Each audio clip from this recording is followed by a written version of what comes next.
Hello viewers. तो आज की क्लास में हम थ्री डायमेंशनल ज्योमेट्री से रिलेटेड एक बहुत इम्पॉर्टेंट प्रॉब्लम सॉल्व करेंगे, जो कि पैरेलल प्लेन से रिलेटेड है। राइट। तो चलिए सबसे पहले हम प्रॉब्लम को पढ़ लेते हैं यहाँ पर। तो प्रॉब्लम है कि find the equations of the planes parallel to the plane x minus 2y plus 2z minus 3 is equal to 0, which is at a distance of 5 units from the point 1 comma 2 comma 3। Right. तो यहाँ पर हमें ऐसे planes की equation find out करनी है जो इस प्लेन के पैरेलल है। राइट। तो चलिए यहाँ सबसे पहले हम रफ डायग्राम ड्रॉ कर लेते हैं जिससे कि हम प्रॉब्लम को अच्छी तरीके से समझ सकें। तो चलिए सबसे पहले हम बना लेते हैं एक ऐसा प्लेन जो कि जिसकी इक्वेशन हमें फाइंड आउट करनी है। राइट। तो हमें यहाँ पर इस प्लेन की इक्वेशन फाइंड आउट करनी है, तो इस प्लेन को हम प्लेन P मान लेते हैं।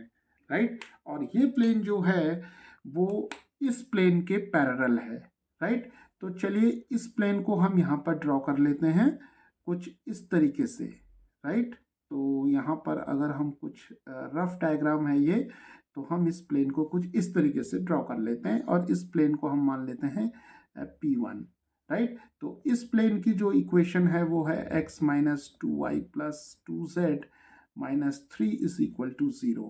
राइट। और P प्लेन जो है इसकी इक्वेशन हमें फाइंड आउट करनी है। राइट। और प्लेन P जो है वो पैरेलल है P1 के। राइट। और देखिए यहाँ पर हमें एक और कंडीशन दी हुई है कि ये जो प्लेन P है, इस प्लेन की जो डिस्टेंस है इस पॉइंट से 1 कॉमा 2 कॉमा 3 से वो 5 यूनिट्स हमें दे रखी है। तो चलिए इस पॉइंट को हम यहाँ पर प्लॉट कर लेते हैं। तो ये पॉइंट हमारे पास सपोज है, इस पॉइंट को हम मान लेते हैं M, और इस पॉइंट के कोऑर्डिनेट्स हैं 1 कॉमा 2 कॉमा 3। राइट। तो ये जो प्लेन P है इस प्लेन की जो डिस्टेंस है इस पॉइंट M से वो 5 यूनिट्स है। राइट। तो अब देखिए सिचुएशन क्या है यहाँ पर कि find the equations of the planes parallel to the plane this which is at a distance of 5 units from the point 1 comma 2 comma 3। तो हमें प्लेन P की, यहाँ पर एक से ज़्यादा प्लेन भी हो सकते हैं, तो यहाँ पर हम अभी प्लेन P ले रहे हैं। तो प्लेन P जो है वो प्लेन P1 के पैरेलल है और इस पॉइंट M से इसकी डिस्टेंस जो है वो 5 यूनिट्स है। राइट। तो चलिए अब इस प्लेन P की इक्वेशन हम लिखते हैं इस प्लेन P1 की हेल्प से। राइट। तो देखिए अगर मान लेते हैं कोई प्लेन हमारे पास ax plus B Y plus C Z plus d is equal to 0 दिया हुआ है। राइट। तो ये इस तरीके की जो इक्वेशन होती है फर्स्ट डिग्री की, वो हमेशा एक प्लेन को रिप्रेजेंट करती है। राइट। तो ax plus B Y plus C Z plus d is equal to 0 मान लेते हैं हमारे पास कोई प्लेन दिया हुआ है। राइट। अब अगर इस प्लेन के पैरेलल हमें किसी और प्लेन की इक्वेशन को लिखना है, तो हम डायरेक्टली इसी इक्वेशन की मदद से हम उस प्लेन की इक्वेशन को लिख सकते हैं। राइट। तो मान लेते हैं इस प्लेन के पैरेलल जो प्लेन होगा उसकी इक्वेशन क्या होगी, A X plus B Y plus C Z plus यहाँ पर हम लैम्डा ले सकते हैं इक्वल टू 0। राइट। तो कहने का मतलब यह है कि जब दो प्लेन्स हमारे पास पैरेलल होते हैं तो उनका ये पार्ट जो है A X plus B Y plus C Z जो पार्ट होता है वो सेम रहता है। राइट। और जो दोनों इक्वेशंस होती हैं या दोनों प्लेन्स जो होते हैं वो केवल इस कांस्टेंट टर्म से डिफर करते हैं। राइट। तो देखिए अब क्या है यहाँ पर कि हमारे पास जो प्लेन P1 की इक्वेशन दे रखी है, देखिए उसका ये पार्ट जो है हमारे पास x minus 2y plus 2z है, मतलब A X plus B Y plus C Z जो पार्ट है वो ये है, और d जो है वो -3 है। राइट। तो ये प्लेन P जो है वो इसके पैरेलल है। तो इसका मतलब जो प्लेन P की इक्वेशन हम लिखेंगे, इक्वेशन ऑफ प्लेन P जो आएगा उसमें ये पार्ट तो आएगा ही आएगा, x minus 2y plus 2z तो रहेगा ही रहेगा, लेकिन यहाँ पर जो कांस्टेंट टर्म है उससे ये डिफर करेगा प्लेन P1 से। राइट। तो यहाँ पर हम कांस्टेंट को लैम्डा ले लेते हैं। राइट। तो अब देखिए इक्वेशन जो प्लेन हमारे पास P है उसकी इक्वेशन ये आ जाएगी। तो इसका मतलब ये हुआ कि अब यहाँ अगर हमें लैम्डा की वैल्यू मालूम चल जाए तो हम प्लेन P की इक्वेशन को डायरेक्टली लिख सकते हैं, राइट। तो अब देखिए जो प्लेन P है वो इस पॉइंट M से 5 यूनिट्स की डिस्टेंस पर है, राइट। तो देखिए हम जानते हैं कि अगर किसी प्लेन की इक्वेशन हमें ये दी हुई है ax plus B Y plus सी जेड प्लस डी, और किसी पॉइंट x1 y1 z1 से हमें इस प्लेन की डिस्टेंस फाइंड आउट करनी है, तो इसके लिए जो फॉर्मूला है डिस्टेंस के लिए वो फॉर्मूला हमारे पास है mod of ax1 plus B y one plus C z one plus D, और डिनोमिनेटर में हमारे पास आ जाएगा square root of A square plus B square plus C square, right. तो किसी पॉइंट x1 y1 z1 से किसी प्लेन की डिस्टेंस के लिए जो फॉर्मूला है वो ये होगा, राइट। तो अब देखिए यहाँ पर तो डिस्टेंस हमारी हो गई 5, राइट। तो डिस्टेंस की जगह हमारे पास 5 आ गया इस प्लेन की इस पॉइंट से, और x1 y1 z1 की जगह हमारे पास 1 2 3 हो जाएंगे, राइट।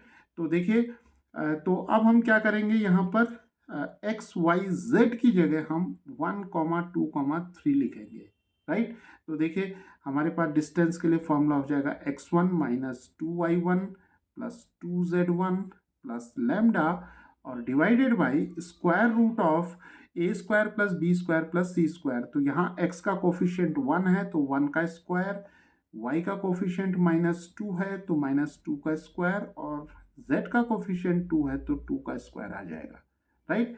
तो x1 y1 z1 की जगह हम 1 2 3 लिखेंगे, तो देखिए हमें मिलता है यहाँ पर 1 माइनस 2 टाइम्स y1, तो y1 की जगह 2 है तो यहाँ 4 आ जाएगा, और z1 3 है तो 3 2 जा 6 हो जाएगा, और plus lambda divided by square root of 9 आ जाएगा, राइट। तो देखिए यहाँ पर हम इसे सिंप्लीफाई करते हैं, तो 6 प्लस 1 7 7 माइनस 4 3, तो मॉड ऑफ 3 प्लस लैम्डा मिलेगा हमें डिवाइडेड बाई 3, राइट। तो यहाँ पर जो ये डिस्टेंस 5 थी ये हमारे पास इक्वल आ गई है mod of 3 plus lambda divided by 3, right. तो लैम्डा में हमारे पास यहाँ पर एक इक्वेशन मिल गई, तो 3 से यहाँ मल्टीप्लाई करेंगे तो हमें mod of 3 plus lambda is equal to 15 मिल जाएगा। और देखिए यहाँ पर इस इक्वेशन को सॉल्व करने के लिए हम थोड़ा अलजेब्रा का यूज़ करेंगे, तो mod of x is equal to अगर मान लेते हैं p है तो x इज इक्वल टू जो होगा वो प्लस माइनस p हो जाएगा, राइट। तो यहाँ पर 3 प्लस लैम्डा जो होगा वो प्लस माइनस 15 मिल जाएगा हमें, राइट। तो यहाँ पर अब हम दो इक्वेशन बना सकते हैं, एक 3 plus lambda is equal to plus 15 बन जाएगी, और एक equation 3 plus lambda is equal to minus 15 मिल जाएगी।